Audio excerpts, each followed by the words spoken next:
ప్రభు మిమ్మల్ని ఆరాధించడానికి వారి స్థలాన్ని ఇచ్చి మమ్మల్ని సమకూర్చారు. ఇప్పటి వరకు కూడా పాటలో సహాయం చేశారు ప్రభు. మిమ్మల్ని ఆరాధించడం వరకు మాకు కావాల్సిన మీ వాక్య ప్రత్యక్షత, మీ ఆత్మ ప్రత్యక్షత మాకు అనుగ్రహించి నేను ఎన్నిక లేని వాడిని నిష్ప్రయోజకుని బలహీన ప్రభు మీ యొక్క మహిమ కొరకు మీ సత్యం నిమిత్తమే బలపరచండి. మత్తయి 10:20 నెరవేర్చండి.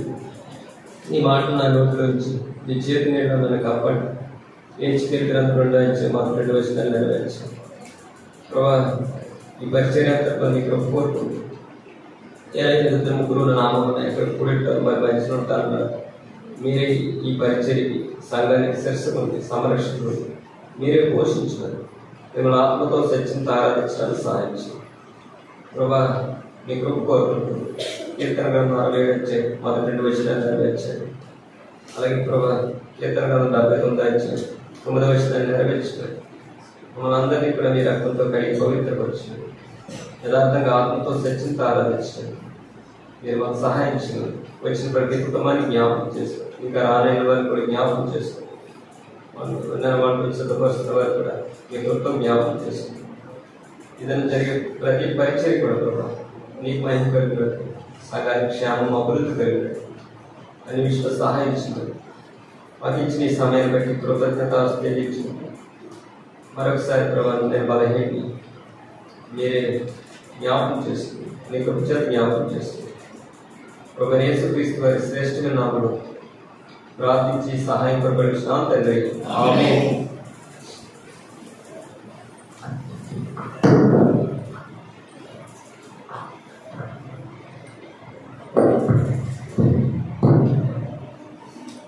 పరిశుద్ధ గ్రంథంలో వచ్చి కీర్తన గ్రంథం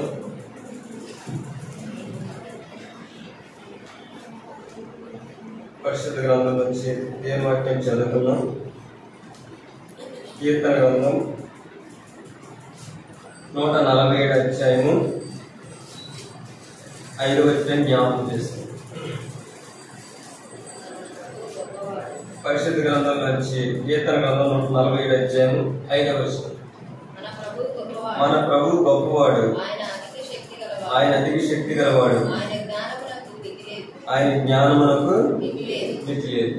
మరి మనం ఆరాధించే దేవుడు గొప్పవాడు. ఎందుకు గొప్పవాడు చెప్పండి? మన ప్రభు గొప్పవాడు. ఆయన ఎందుకంటే ఆయన అధిక శక్తి గలవాడు. ఎవరంటే ఆయన అధిక శక్తి గల, ఆయన జ్ఞానానికి మితే లేదంటాడు. అందుకని ఆయన ఎవరు? గొప్పవాడు.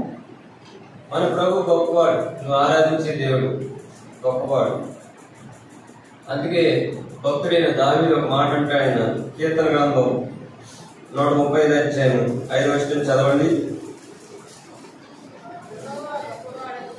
యెహోవా గొప్పవాడు, మన ప్రభు సమస్త దేవతల కంటే గొప్పవాడని నేను చూసానండి. మన ప్రభు గొప్పవాడని, ఆయన సమస్త దేవతల కంటే గొప్పవాడు అని ఈ కీర్తనకారుడు ఆయన ఎరిగి ఉన్నాడు. మరి నీ జీవితంలో నీ ప్రభు గొప్పవాడని నువ్వు ఎరిగి ఉన్నావా?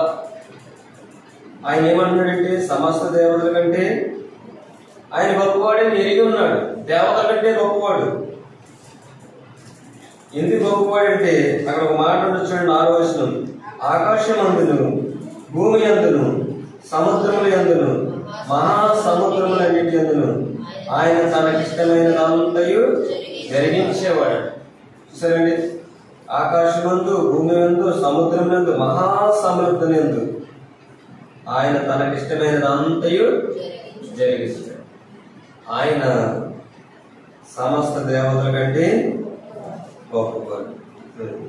కిందక భాగం చూస్తే భూ దిగంతముల నుండి ఆవిరి లేవజేయవాడు ఆయనే, వాన కురిగినట్లు మెరుపు పుట్టించేవాడు ఆయనే, తన నిధుల్లో నుండి గాలిని ఆయన బయలుదేరాడు. చూసారండి, మన ప్రభు వర్షం కురుస్తుందంటే, మెరుపు కొడుతుందంటే కారణం ఎవరండి? ఆయనే. అది ఆవిరి కూడా లేవ చేస్తున్నాడంటే భూదిగంతం నుండి ఆకాశమందు, భూమి అందు, సముద్రం, మహాసముద్రందు ఆయన తనకి ఇష్టమైనదంతా కూడా జరిగించేవాడు. భక్తులు ఎదిగారు ఆయన సమస్త దేవతల కంటే గొప్పవాడు. మరి నీ దేవుని గురించి నువ్వు ఎరుగున్నావా? మనం ఆరాధించే దేవుడు గొప్పవాడు. ఆయన మన సృష్టికర్త అయిన దేవుడు. మరి అందుకే నిర్గమకాండంలో దైవజనుడైన మోషే యొక్క మామగారు ఏమంటారు చూడండి. ఒక మాట ఉంటుంది, 18వ అధ్యాయము 11వ వచనం చదవండి.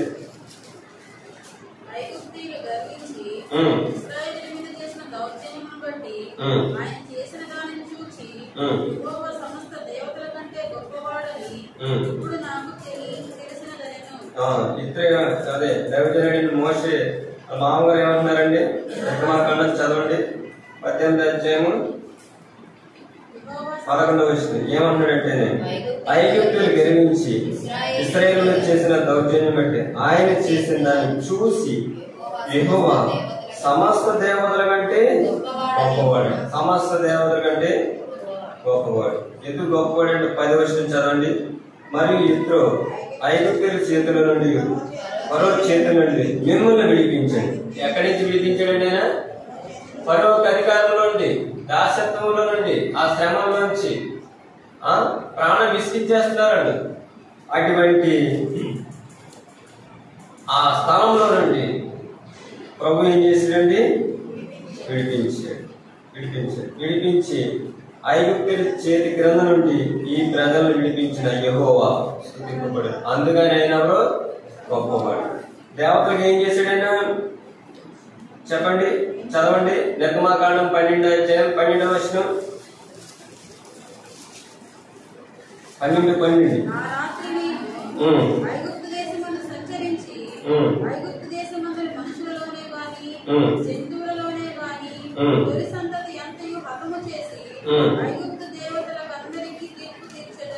నేను యెహోవా.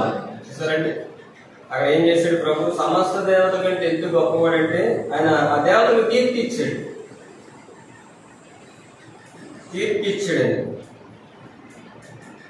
అది అందుకే ఆయన ఎవరంటే గొప్పవాడు. మన దేవుడు గొప్పవాడు. నువ్వు కలిగి ఉన్న దేవుడు గొప్పవాడు. ఆయన హెచ్చింపబడినవాడు. అటువంటి దేవుడు మనం చదివిన భాగంలో ఆయన ఎవరండి? మన ప్రభువు గొప్పవాడు, అధిక శక్తి గలవాడు. ఆయన జ్ఞానములకు మితి లేదు. ఇంకా ఆయన జ్ఞానానికి మితి లేదు. ఆయన అధిక శక్తి గలవాడు. మరి ఎవరు విడిపిస్తారు చెప్పండి? ఫరో అధికారం నుంచి ప్రభు విడిపించాడు. అందుకే ఆయన శక్తి అధికమైంది. ఆయన గొప్పవాడు. అందుకే ఇర్మియా గ్రంథంలో కూడా భక్తులకు మాట్లాడతాడు చూడండి. ఆయన ఇర్మియా గ్రంథం 32వ అధ్యాయం 19వ వచనం చదవండి. చాలండి. ప్రభు సమస్త దేవతల కంటే గొప్పవాడు మొట్టమొదటిగా. రెండవదిగా చూస్తే ఆలోచన విషయంలో కూడా ప్రభు ఎవరండి? గొప్పవాడు. మన ఆలోచన ఎటువంటి అండి చెప్పండి బ్రదర్స్ అండ్ సిస్టర్స్? చెడ్డవి. ప్రభు మాత్రం ఆలోచనలో ఆయన గొప్పవాడు, ఇంకెవరు లేరు. ఎందుకంటే కీర్తనకారుడు ఒక మాట రాశాడు చూడండి. కీర్తన గ్రంథం 33వ అధ్యాయము చదవండి. కీర్తన గ్రంథం 33వ అధ్యాయము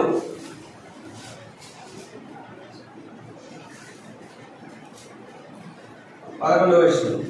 యెహోవా ఆలోచన సదాకాలము నిలిచును. ఆయన ఆలోచన నిలిచే ఆలోచన ఏమంటే ప్రభు ఆలోచన ఎప్పుడు కూడా నిలుస్తుంది. పైన 10వ వచనం చదువు 33:10 ఏమనుంటే అన్య జనుల ఆలోచనలు వ్యర్థపరుస్తాడు. ఎన్నో ఆలోచనలు ఆలోచిస్తారు, అవన్నీ కూడా వ్యర్థమైన ఆలోచనలు. కానీ ప్రభు ఆలోచన విషయంలో ఆయన గొప్పవాడు. ఆయన ఆలోచన సదాకాలము నిలిచుంది. అందుకే కీర్తనకారుడు పైన ఒక మాట ఉంటుంది చూడండి. 32వ అధ్యాయము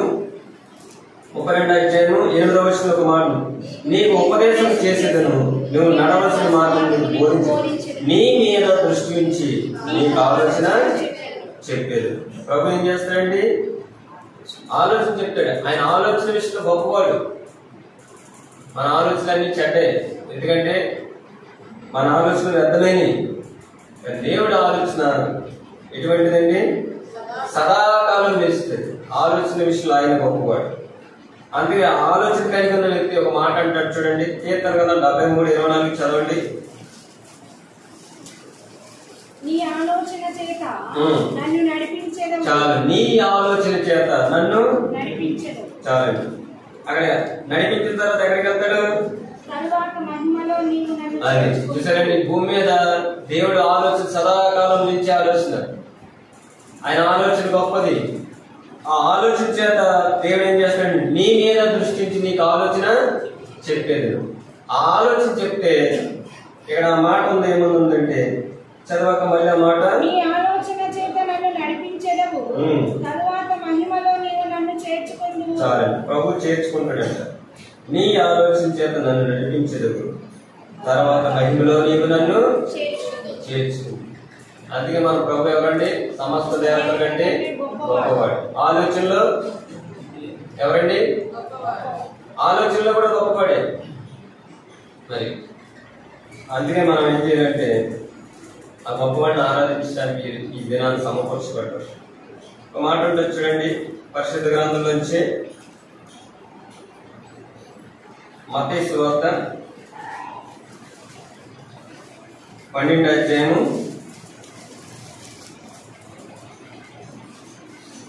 6-8 వచనాలు చదవండి. దేవాలయం కంటే చదవక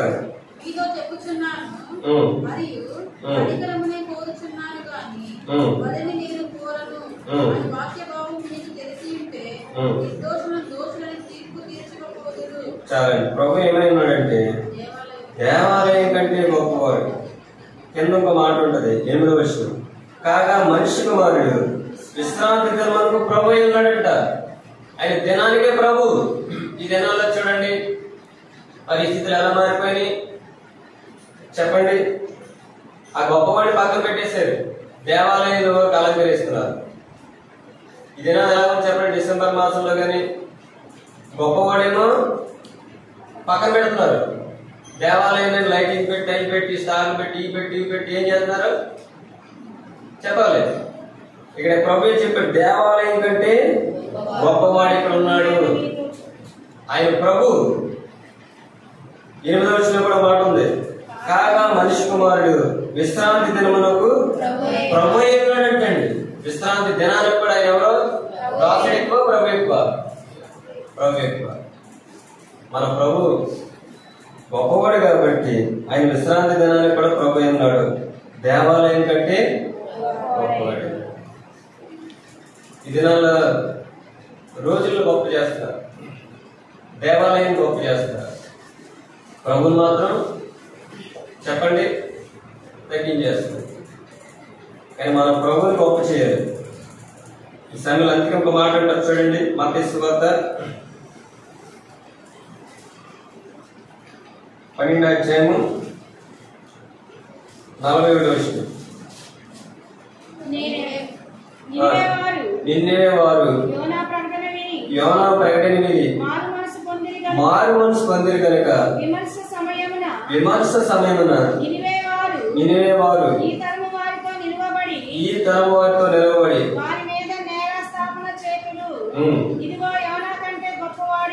యోనా కంటే గొప్పవాడు అంటండి.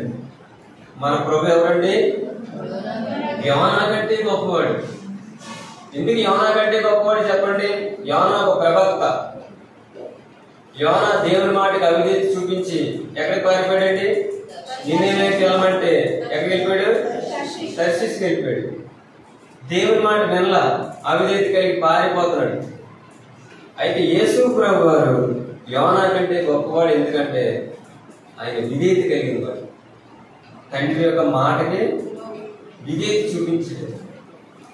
యోనా కంటే గొప్పవాడు. యోనా ఆ తిమింగలం ఆ చేప గర్భంలో ఎన్ని దినాలు ఉన్నాడండి? 3 దినాలు ఉన్నాడు. అయితే మన ప్రభు అక్కడ ఒక మాట ఉంటుంది చూడండి, చదవండి. 40 యోనా 3 రాత్రి పగళ్ళు తిమింగలం కడుపులో ఎలా ఉండను అలాగే మనిషి కుమారుడు రాత్రింబగళ్ళు భూగర్భంలో ఉన్నాడంటే. సరే, ఎక్కడున్నాడు ఈయన? భూగర్భం. ఎవరి కొరకు ఉన్నాడు ఈయన చెప్పండి? మన పాపాలకు. ఆయన ఏం పాపం చేయడు, ఆయన పరిశుద్ధుడు, పాపం లేనివాడు, నిర్దోషి, నీతిమంతుడు. అటువంటి ప్రభు మన పాపాల కొరకు లేఖనముల ప్రకారం శిలువపై మరణించి సమాధి చేయబడి సమాధిలో నుంచి 3 దినాలు లేచి పరలోకి ఆయన ఆ యొక్క 3 రాత్రింబగళ్ళు భూగర్భంలో ఉన్నాడు. మరి రాత్రి ఈ యొక్క ఉదయకాల సమయంలో యోనా కంటే ఎందుకు గొప్పవాడంటే ఒక మాట చదువుకుందాం చూడండి. ఇర్మియా గ్రంథం 18వ అధ్యాయం 18వ వచనం చదవండి.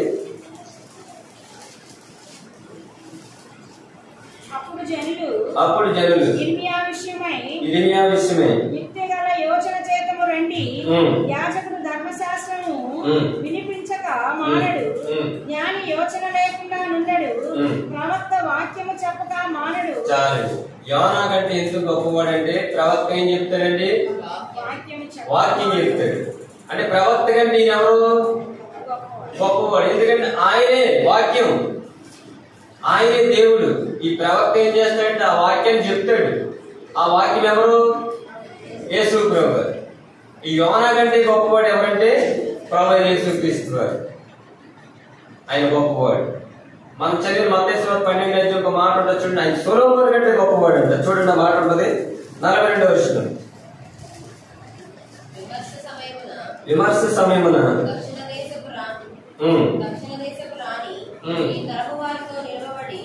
వారి మీద నేరాస్థాపన చేయను. ఆమె సొలొమోను జ్ఞానమునకు భూమి అంతము నుండి వచ్చెను.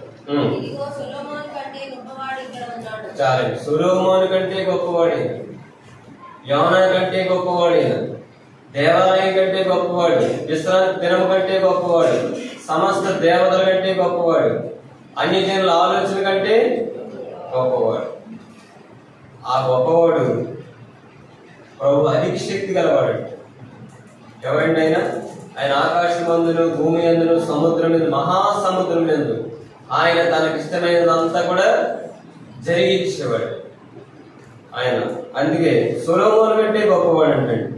సొలొమోను గురించి ఒక మాట ఉంటుంది ఏంటంటే, భూరాజులందరిలో కంటే సొలొమోను ఎవరంటే జ్ఞానం గలవాడు. జ్ఞానం గలవాడు. ఆ జ్ఞానం ఎవరు ఇచ్చారు? దేవుడు ఇచ్చాడు. సొలొమోను కంటే గొప్పవాడు ప్రభు. ఎందుకంటే ఆయన అనంత జ్ఞాని. ప్రభు ఎవరండి? అనంత జ్ఞాని. అందుకే కొరింథీయులకు రాసిన మొదటి పత్రిక 1వ అధ్యాయం చివరి వచనం ఉంటుంది, చదవండి. ఆయన ఎందుకు సొలొమోను కంటే గొప్పవాడు అంటే, కొరింథీయులకు రాసిన మొదటి పత్రిక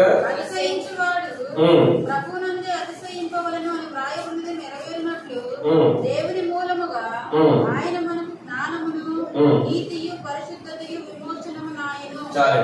సొలొమోను మనకు జ్ఞానం అవ్వాల, కానీ ప్రభు మనకు జ్ఞానం అయ్యాడు. అవునా కదండి? అవునా కదా? ప్రభు ఏమయ్యాడు? మనకి జ్ఞానం అయ్యాడు. జ్ఞానము, నీతి, పరిశుద్ధత, విమోచన. యేసు ప్రభు ద్వారా మనం పొందుకున్నది ఏంటంటే జ్ఞానము, నీతి, విమోచన, పరిశుద్ధత. అందుకే ఆయన సొలొమోను కంటే గొప్పవాడు. ఆ గొప్పవాడిని మనం ఇప్పుడు ఇదేనా ఆరాధించడానికి వచ్చాం. అర్థమైందండి? మరి ఆయన గొప్పవాడైతే మనం ఎలా ఉండాలి చెప్పండి? ఒక ధనవంతుడి దగ్గర నిలబడాలంటే ఒక ధనవంతుడు ఏమి ఉండాలి? అధికారం ఉండాలంటే అధికారుల దగ్గర నిలబడతాడు. మరి ఏమి లేని వాడు మనం. అవును కదా? ఈ లోకంలో ధనం ఉంది, వెండి ఉంది, బంగారం ఉంది, ఆస్తి ఉంది, ఉద్యోగం ఉంది, పేరు ఉంది, అన్ని ఉంది. ఏమంటారు ఆ వ్యక్తిని చెప్పండి? ధనవంతుడు చాలా గొప్పవాడు అంటారు. అవునా కదండి? మరి మన ప్రభు గొప్పవాడు. ఆ గొప్పవాడిని ఆరాధించాలంటే మనం కూడా ఏం చేయబడాలి? అందుకే ప్రభు సమయస్థితం దేవుడు ఆత్మ కనుక ఆత్మతోను, ఎలాగంటే శరీరంతో కాదు, ఆత్మతోను సత్యంతోను మనం ప్రభువుని ఆరాధించాలి. మరి మనం ఆరాధిస్తున్న దేవుడు గొప్పవాడు. మనం ఎవరండి చెప్పండి? చూడండి, ఒక మాట చూద్దాం. ఆదికాండంలో గొప్పవాడు ఎవరు చేశారంటే, ఆదికాండము 24వ అధ్యాయము 1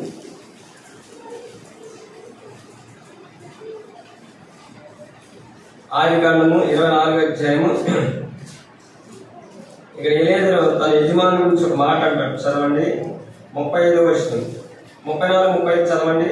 అంతటా అతడు ఇట్లనెను, నేను అబ్రహాము దాసులను యెహోవా నా యజమానిని బహుగా ఆశీర్వదించును గనుక.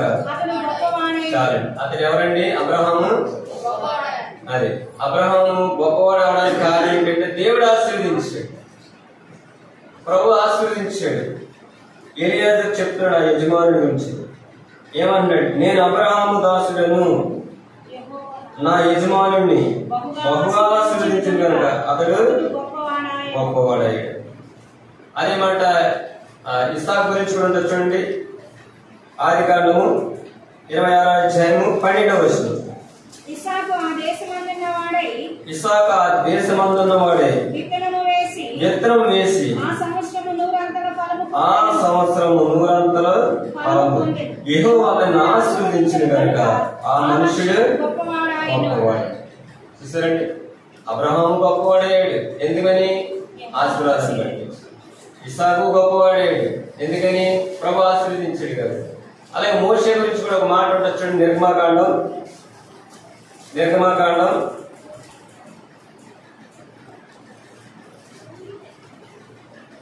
11వ అధ్యాయము 3వ వచనం.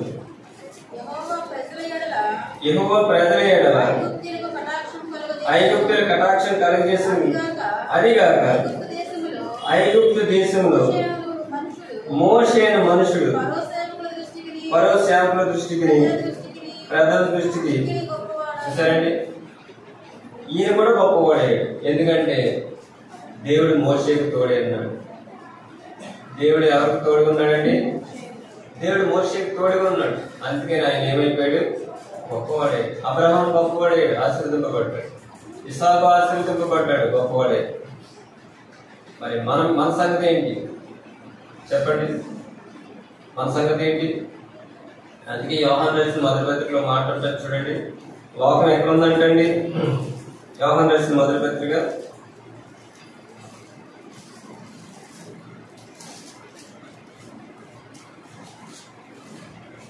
యోహాను రాసిన మొదటి పత్రికలో ఒక మాట ఉంటుంది.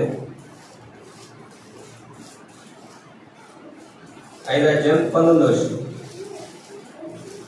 లోకమంతయు కృష్ణుని యందు ఉందని ఎరుగుదు. లోకమంతా ఎక్కడ ఉందండి? కృష్ణుని యందు ఉంది. అది లోకమంతా కూడా ఎక్కడ ఉందంటే కృష్ణుని దగ్గర ఉంది. కృష్ణుని దగ్గర ఉంది. ఒక మాట ఉంటుంది చూడండి. గలతీయులకు రాసిన పత్రిక 3వ అధ్యాయము. గలతీయులకు రాసిన పత్రిక 3వ అధ్యాయము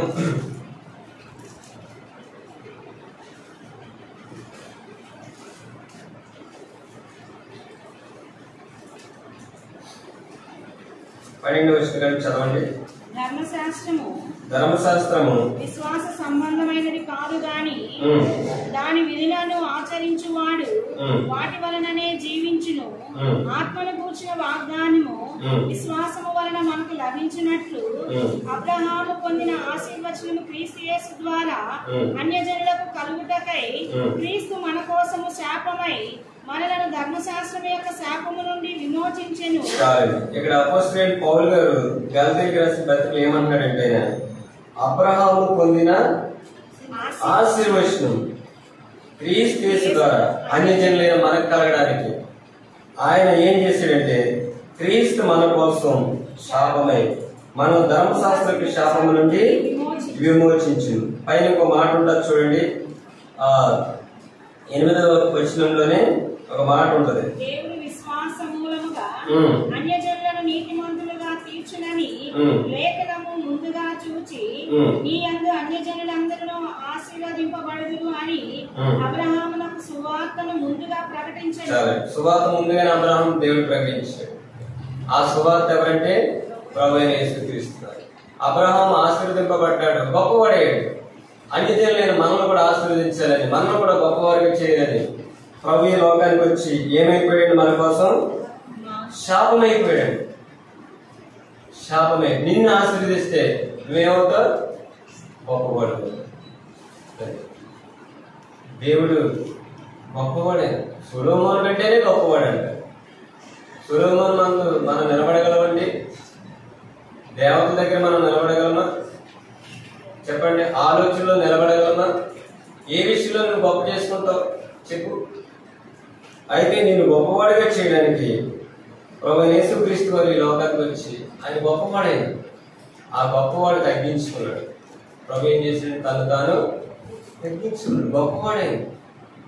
సమస్త దేవతల కంటే గొప్పవాడు. ఆలోచనలో గొప్పవాడు. ఆకాశం అందరు, భూమి అందరు, సముద్రం, మహాసముద్రం అందరు ఆయన తనకి ఇష్టమైన జరిగించేవాడు.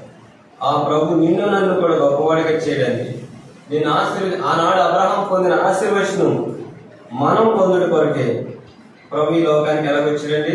నరుడిగా వచ్చాడు, శరీరధారిగా వచ్చాడు. అందుకే ఒక మాట ఉంటుంది చూడండి. యోహాను రాసిన మొదటి పత్రిక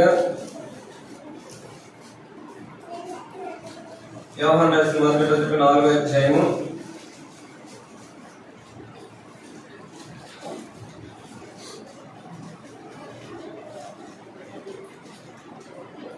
4వ అధ్యాయంలో ఒక మాట ఉన్నది.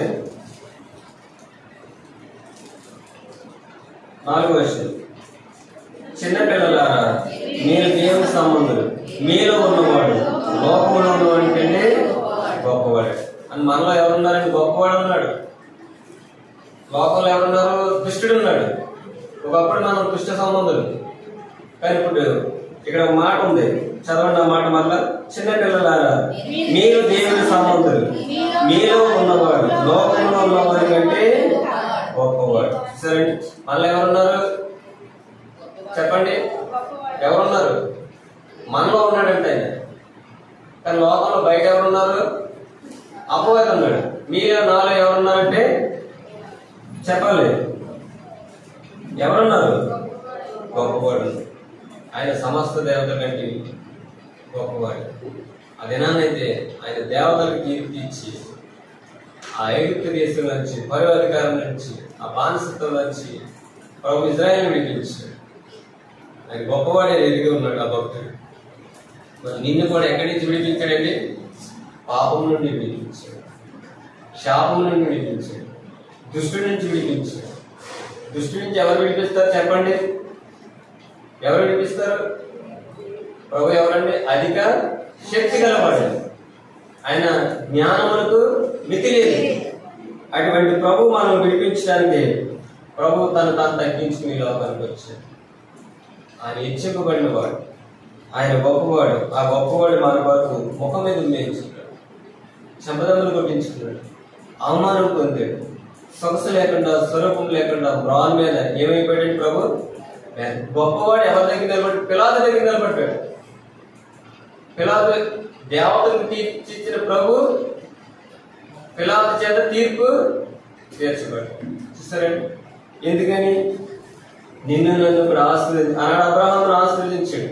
ఆ అబ్రహాము పొందుకున్న ఆశీర్వచనము అన్యజనులైన మనం పొందాలని ప్రభు ఈ లోకానికి నిన్ను నన్ను ఆశీర్వదించడానికి, నిన్ను నన్ను కూడా గొప్పవారిగా చేయడానికి ప్రభు ఈ లోకానికి వచ్చి ఆ మ్రాను మీద సిలువపై మరణించాడు, సమాధి చేపట్టాడు. సొగసు లేకుండా, స్వరూపం లేకుండా మ్రాను మీద ప్రభు వేలాడాడు. మన కొరకు ఏమైపోయాడంటే శాపం అయిపోయాడు. గలతీయులకు రాసిన పత్రికలో బాగా చదివాను. అది నిన్ను నన్ను ప్రభు ఆశీర్వదించాడు. ఆయన నీలో ఉన్నాడు, నాలో ఉన్నాడు. అందుని బట్టి మనం ప్రభుని ఏం చేయాలండి? ఒకప్పుడు మనలో ఏముంది చెప్పండి? హృదయం ఏముంది? పాపం. హృదయం ఏముందండి? పాపం. యోధా హృదయంలో ఎవరు ప్రవేశించారు?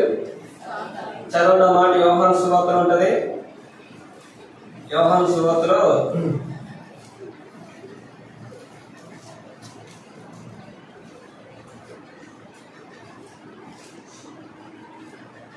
యోహాను సువార్తలో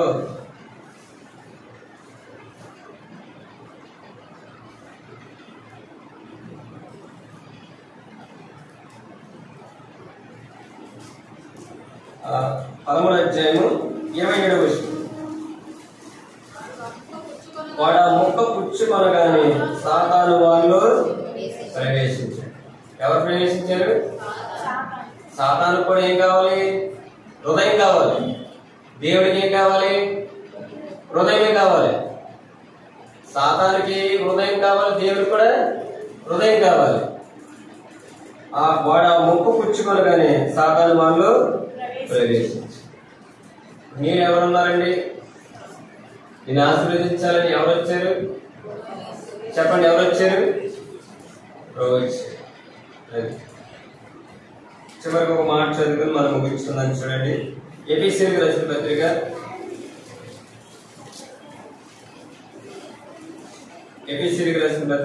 3వ అధ్యాయము